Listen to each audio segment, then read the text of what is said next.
Hello and welcome to Failsafe Fitness Golf Show, episode number 27.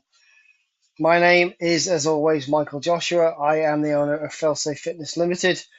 And if you've been listening over the last, close to 18 months now, we've transitioned from being just a fitness podcast into a full golf podcast. So I talk about what you can do to improve your fitness on the course, what you can do to improve your nutrition, your performance on the golf course, and of course, using the gym, using my knowledge as a personal trainer, strength and conditioning coach, um, kinesiologist, that's going to help you with your golf game.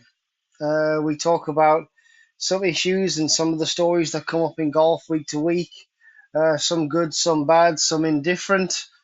And of course, also we talk about where the big boys and girls are playing. So the PGA Tour, LPGA, DP World, Ladies European, and of course, Live. And this week is no different. It's going to be a massive week. It is Open week, ladies and gents. So this goes out on Wednesday before the Open. There's lot of Open related stories, to be fair, and a little bit on last week as well.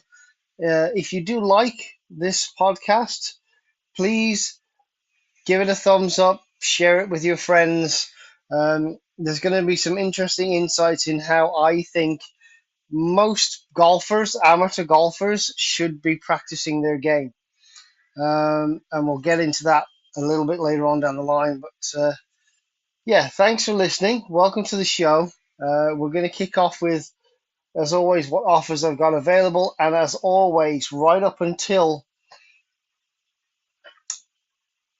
the 1st of September, I have a 5 for 4 offer. So whether that be personal training, kinesiology, nutrition and weight management, or golf performance coaching, or a mixture of all of those, it doesn't really matter. There's an offer, so it's £20 a session. 5 for 4 is going to be available right up until the 1st of September on all of those. You can mix and match them. All the links are in the description. Get in touch, get yourself signed up while that deal is on. Let's talk a little bit about my week. If you've been listening over the last couple of weeks, you know we've had a few family health issues. A couple of uncles that I know are ill, have been in and out of hospital quite a bit. I've been suffering personally with a couple of shoulder tweaks.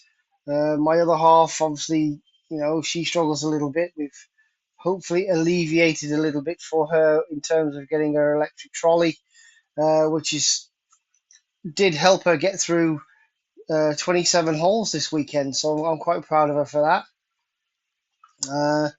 And talking golf, I played a lot of golf this week.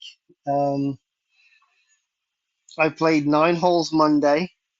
I played 9 holes Sunday, 9 holes Monday, 9 holes Thursday night in the club champs, which I'm officially out, by the way.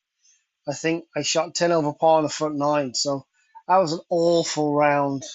I get 3 shots. I got 3 shots left on the back 9. I'm technically 3 over.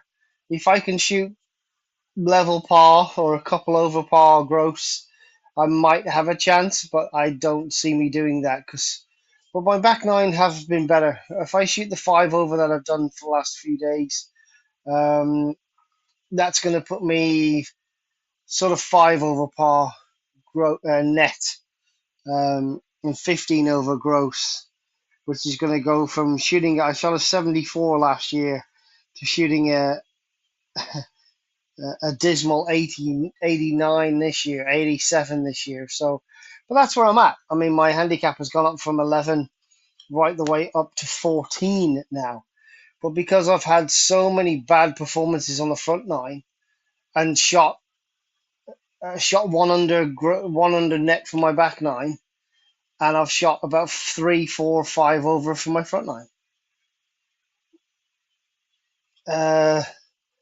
So it's affecting my handicap, and it's a bit depressing. But got through 9 holes Friday as well. Played 18 holes Saturday morning and 18 holes Sunday. and I haven't been able to put 18 holes together yet. So front nine has been, couldn't find a fairway with both hands, but I've struck the irons really well. Or I've put the driver away, which I probably should have done a lot earlier. Found fairway, hit a longer club, hit decent approaches. I mean, I hit five, 6 greens. I hit 6 greens in regulation on the back nine, and I hit two on the front nine. I had 3 putts at birdies, holed one of them, had the other two lip out. So I could have been a lot better. I could have been shooting sub 40 Sunday and Saturday, but it just never happened. I can't seem to put it together, and it's getting really frustrating. But that's golf. I'm willing to accept it. I'm going to play good. I'm going to play bad. I've just got to stick in there. Form is coming. Speed is coming. The iron play is getting better. I just need to really concentrate off the tee, start hitting things off the tee down fairways a bit more consistently. It's a been a problem for a couple of years, and I haven't really been working on it, but I think I'm going to be working on it very, very soon. Um, some of which I'll talk about a little bit later on. Um, Clients, you're all doing really, really well. Loads of new clients have come uh, as a grandfather and grandson. They've come for some lessons, and they're working really hard, just trying to slow the grandson down, because like most young lads, they see DJ Kepka, Rory, DeChambeau just swinging out their boots, or what it seems like they're swinging out their boots. But that's just their normal speed, because they've had 5, 10, 15, 20 years worth of swing speed training and in the gym and mobility and physio, etc., etc. So trying to get a young lad to slow down from 120 mile an hour to hit it at 100 miles an hour and in the correct way. Um, and it was interesting to hear their thoughts on, oh, I want to be able to hit a driver. It's great.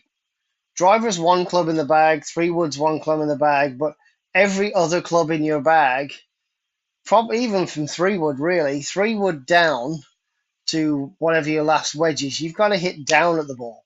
If you just learn to hit up, you can inherently cause yourself some issues. The driver's the big dog and everybody likes to see it fly, but we slowed him down, we got his path sorted, we got him a little bit of a feel, and he hit an ancient house and steel shafted 3-wood close to 200 yards. And there's more in the tank, because that was just a little 3/4 with speed, teaching someone how to deliver the speed through the ball and not just unload it from the top. And I have high hopes that between now and the end of the year, we can get him reined in a little bit in terms of swing speed, but just control it with a little bit of that speed, with about 80-70% of the speed he's got. And I think he'll be a really good golfer he'll be a semi-decent golfer by the end of the year, and a really good golfer come this time next year. People have come to me with lessons, the getting stuck or the falling back. We've also had the ones that are getting way too steep. They hit a massive chunk, and the ball just flies really high. So low point control is hard. Golf is one of those stupid sports where there's a guy that I used to watch on YouTube. I can't remember. If I do remember it, I'll stick it in the link in my social medias. But he said he took some time away from golf. He took about 6 months out over the winter, and all him and his coach did was hit 9-iron to gap wedge, and that's all they hit. 9-iron gap wedge, 9-iron, 8-iron, 9-iron, 8-iron, pitching wedge, gap wedge. Those 4 clubs were the only ones they'd hit, and he'd learned to hit them, 25 yards, 50 yards, 75 yards, 100 yards, 125 yards, 150 yards. And I think he said he hit his 8-iron about 170. He's a really quick guy. So he's hitting 9-iron about 170. So he had lots and lots of speed. But what he didn't have is low point control. So he was hitting his like 8 iron as hard as he can. Then 9 iron pitching wedge, gap wedge. Those were the ones where control. He taught it. He got taught 25, 50, 75, 100, 125 yards with every club. So he knew he could hit a low flighted one, a high flighted one, a hard as he can one.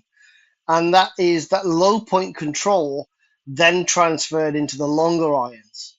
And then he sort of retrained himself to hit dry off the tee, driver, hybrid, and fairway woods. And it fixed his game completely. He's a completely different player. He used to have these massive sort of 40, 50 yard cuts and hooks, cuts and slices. Um, you know, big curvature. And it looked good on camera for YouTube, but it didn't look great in terms of distance. I mean, he still hit it, still putting it out there at over 300 yards, but now he's putting it out there at 350. He's gained 25, 30 yards easy by taking the 60-yard curvature out. So yeah, it's interesting to when you get people to control it, and as I've said, there's a couple of people this week that I've known for a while giving golf a go, and it's not about trying to hit the ball hard. The further you take the club away from the face, the further you take the club away from the ball, the harder it is to get back. So little sort of quarter swings, third swings, half swings, and once you get strike, the main important thing with golf is getting the strike sorted. So when you're hitting out the middle of the club, then you fix the direction, then you add some speed, and then we go again. And it's rinse and repeat, rinse and repeat, rinse and repeat. With every club in the bag, with every shot that you hit, find the center of the club, then get the direction correct, and then add the speed, and then just go from there. Because the more speed you have, the less control you have of the club head and the direction of the ball. So you need to know that. Well, I know when I get tired, but I want to swing it fast, I'll throw the club head left, probably with an open face, which means I hit a big cut.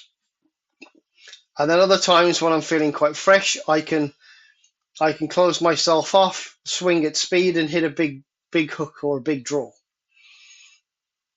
So, I know what my patterns are when I'm fresh on the golf course or when I'm not.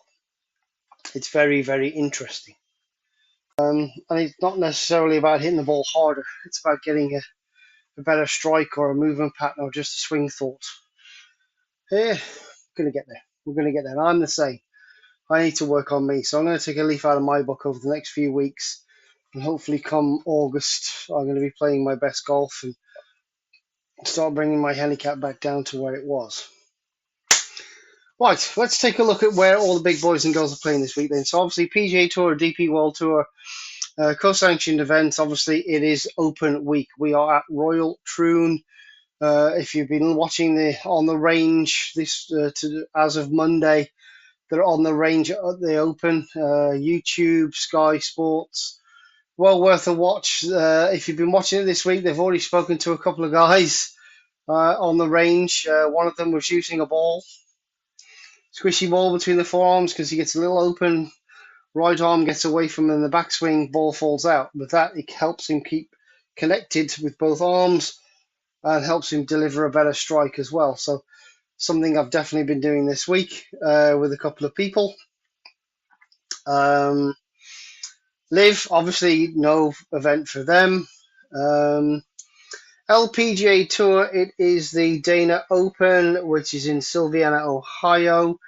And the Ladies European Tour have got the Dutch Ladies Open. But all eyes are currently on Scotland.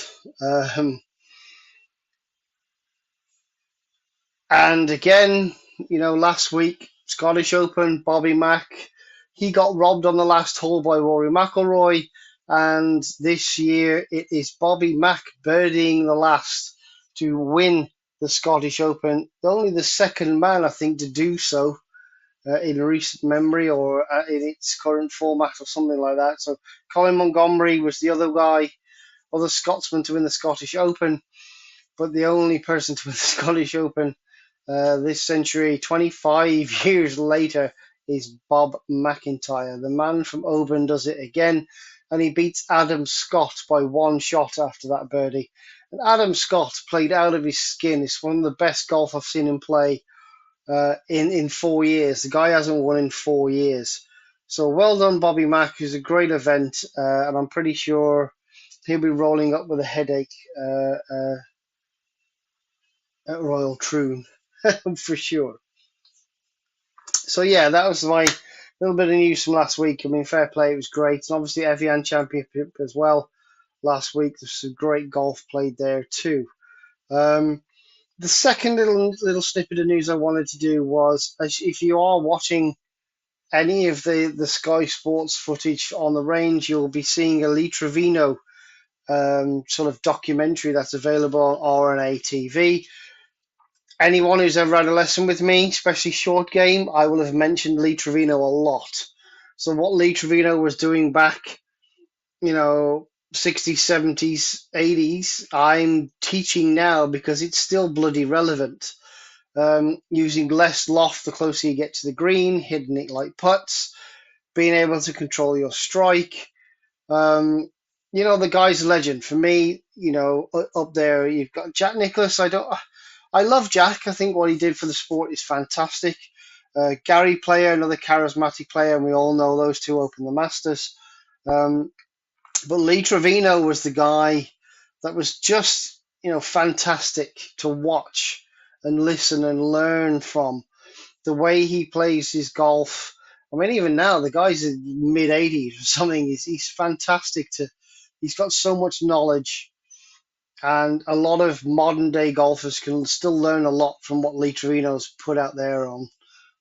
If you search YouTube, etc., you can see a lot of Lee Trevino's lessons and things like that. He's an absolute legend of the sport, and it's one of my favorite players. So Lee Trevino, Gary Player, John Daly, Nick Faldo, Ian Woosnam, and modern day guys like Bryson DeChambeau, for me, are really doing the sport justice. I mean, Bryson going to live was gutting.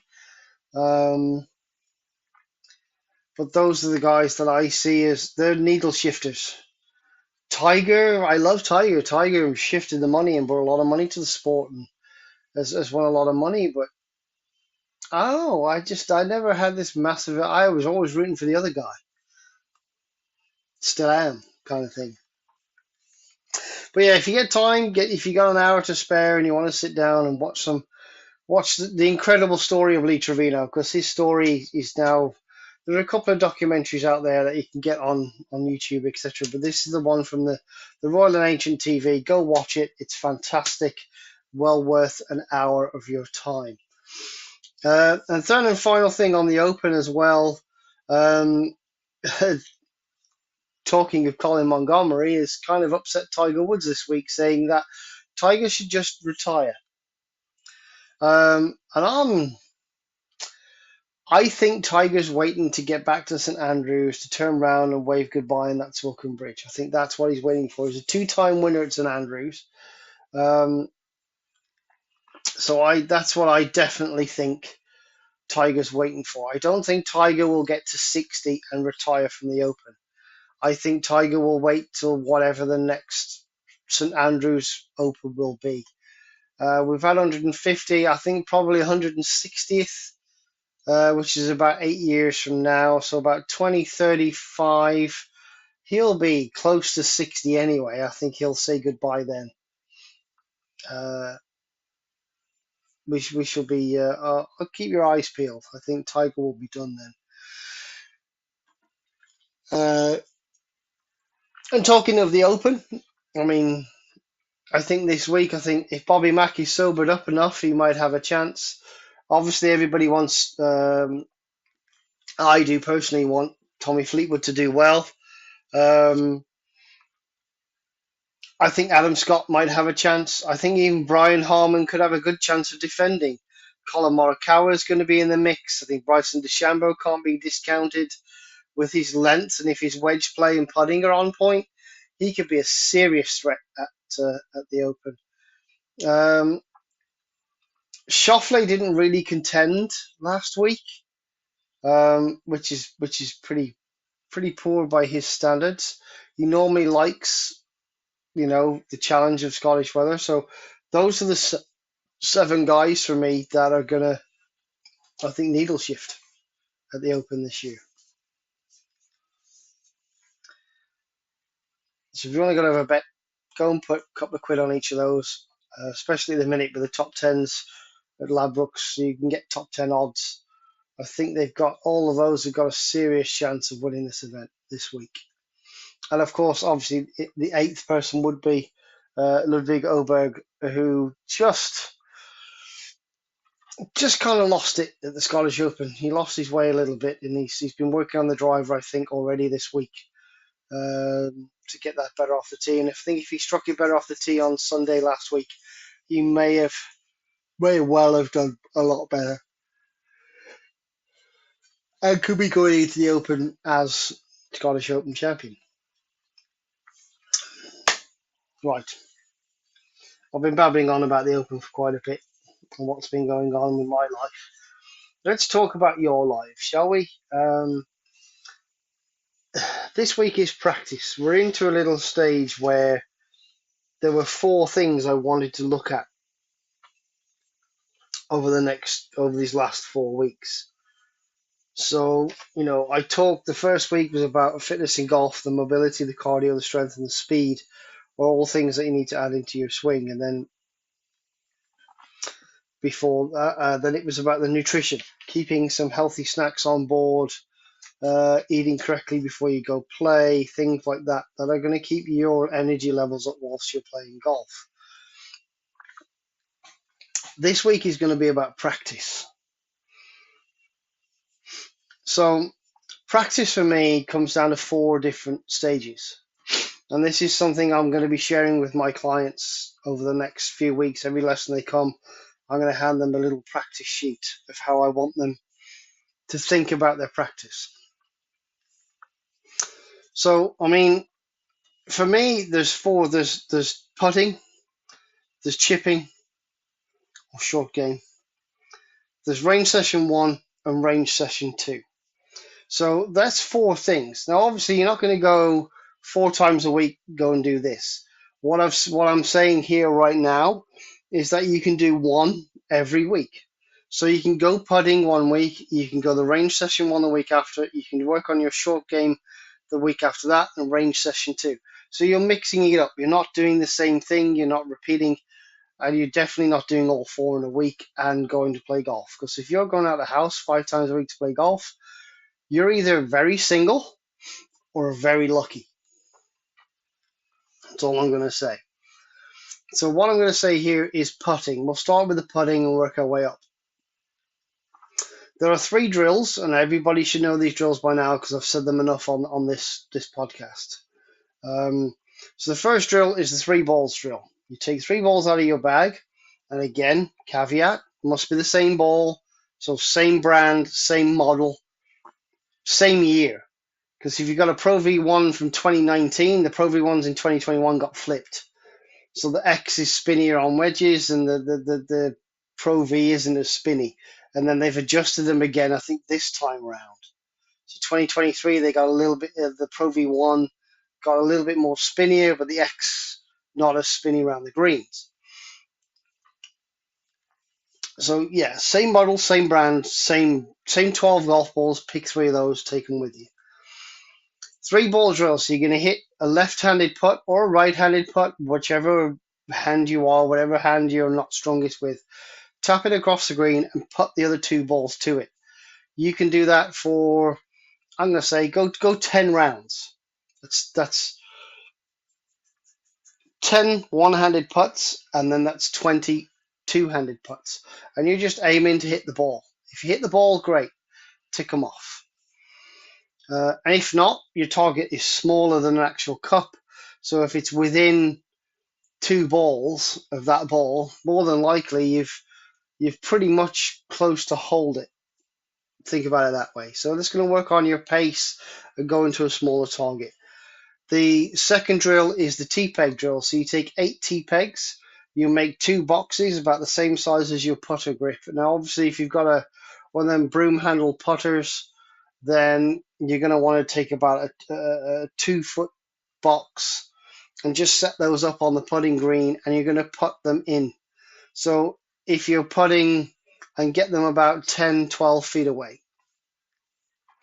So if you get all 3 of your balls into those boxes consistently, left to right, right to left, up, down, front to back, if you get them in that 2-foot box, then that's a good chance, a good 2-putt from about 12 feet. Again, you're working on pace and line and control of your putting. And the third and final one, I haven't mentioned this much, but go buy yourselves a 30-centimeter ruler. We all had a big ruler when you're in school in your pencil case, that big 30-centimeter ruler. Go buy one of those, preferably with the numbers either printed on it, not etched. So if they're etched and painted, not so good, but you want, so the center of that ruler needs to be smooth. So logo, can't have any logos on, whatever.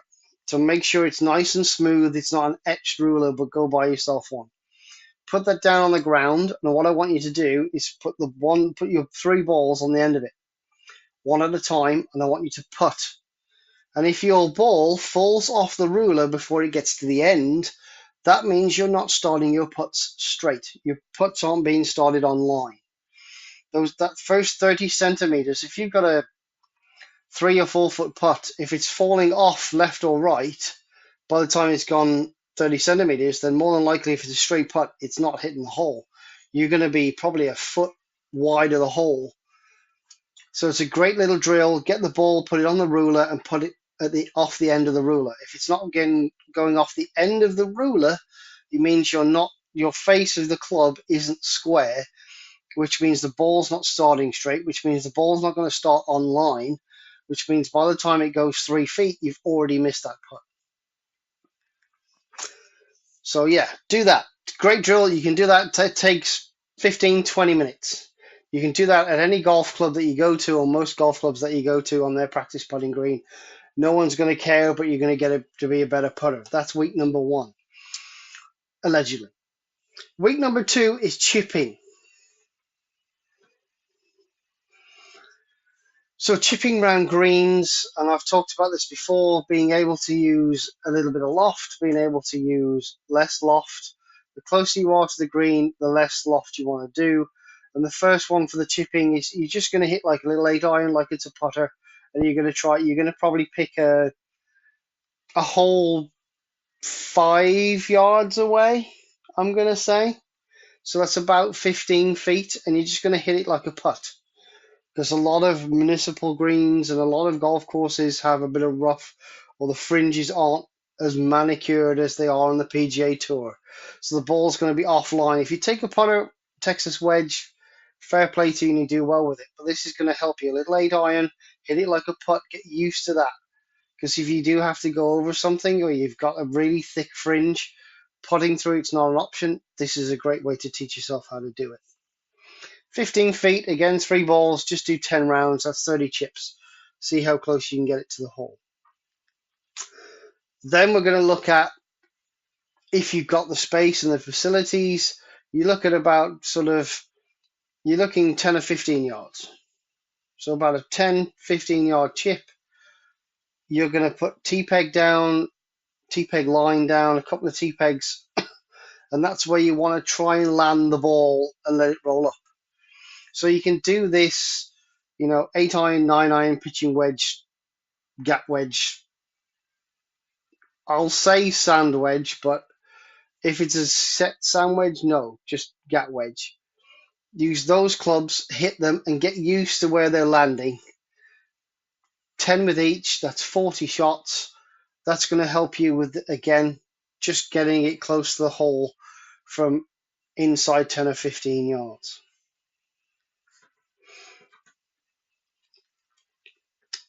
And then, of course, it's using high lofted clubs. So the third and final one is for me, would be the same 10, 15 yard chip. But this time, you've got to try and fly it most of the way there. You've got to imagine there's a bunker in front of you, there's a hazard of some sort. You've got to get it up and over. So pick that little 15-yard hole or mark yourself out a T-peg square on that practice green and chip to that. Get to that. Get to somewhere near. If you have a 3 foot by 3 foot square, if you can get your chips up and over that hazard and to there, flying it most of the way with loft, you've now learned how to hit a low rudder, a nice standard chip, and a nice high lofted chip. And you'll have that in your arsenal. So if you have to go over a ditch or over a bunker, get it up and over and get it stopping, you're teaching yourself how to do that. And that's your chipping lesson for the day. So you're probably going to hit about 100 shots total. Week number 3, or range session number 1. So range session number 1 for me, you are going to do the normal warm-up. The standard warm-up for me is I start with probably gat wedge. So I hit 5 gat wedges, about 50 yards. Then I'll hit 9 iron, chippy 9 irons to about 100 yards. And then I'm going to hit 6 iron to about 150-ish. That's not flat out. That's just me hitting a nice smooth 6 iron, 150, just building up the speed. Then I'm going to hit probably one of my hybrids to about 170, 180. And then I'm going to hit driver and I'm warmed up. Once I've hit 5 with each of those clubs, I'm warmed up.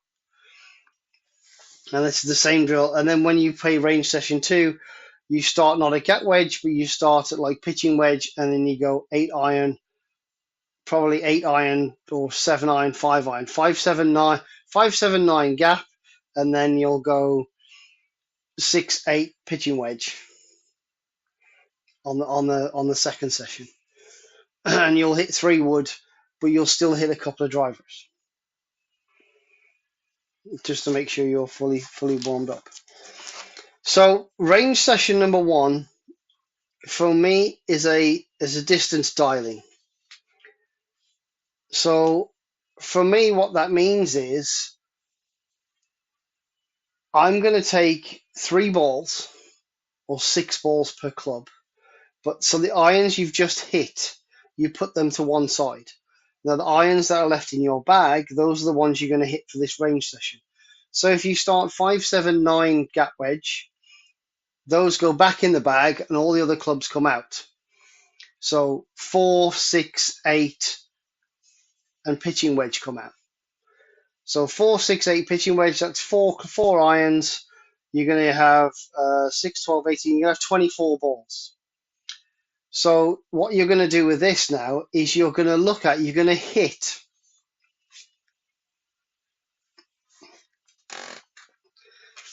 three balls, you're going to try and hit flat out. So mark, you're going to hit them flat out, full bore, 100% as hard as you can hit them. And you're going to look at the pattern. Do they go left? Do they go right? What is the pattern?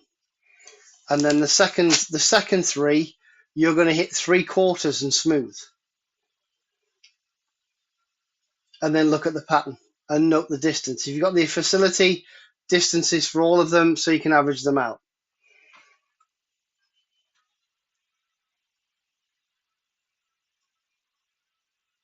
And then you're just going to note that down. Make a note of it.